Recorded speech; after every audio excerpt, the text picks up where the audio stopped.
then you have been raised with Christ, seek the things that are above, where Christ is, seated at the right hand of God.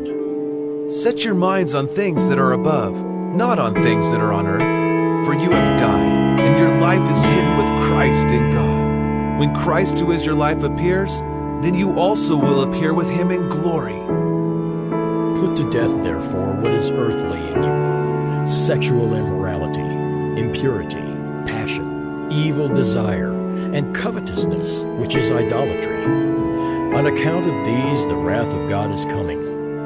In these you too once walked when you were living in them, but now you must put them all away: anger, wrath, malice, slander, and obscene talk from your mouth. Do not lie to one another, seeing that you have put off the old self with its practices, and have put on the new self, which is being renewed in knowledge after the image of its Creator. Here there is not Greek and Jew, circumcised and uncircumcised, barbarian, Scythian, slave, free. But Christ is all and in all.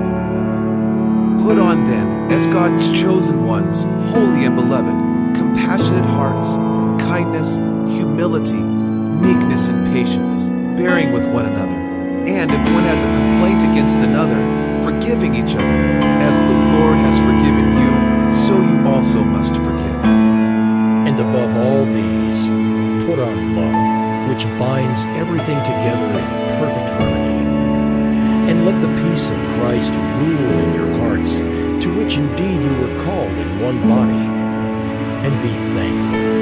Let the word of Christ dwell in you richly, teaching and admonishing one another in all wisdom, singing psalms and hymns and spiritual songs with thankfulness in your hearts to God.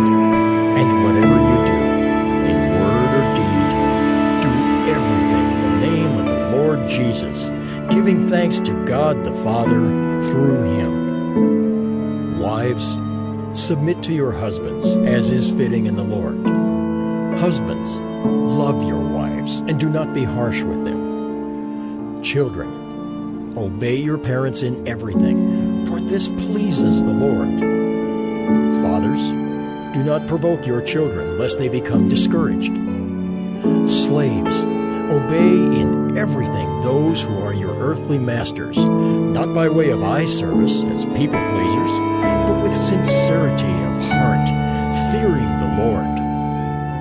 Whatever you do, work heartily, as for the Lord and not for men, knowing that from the Lord you will receive the inheritance as your reward. You are serving the Lord Christ.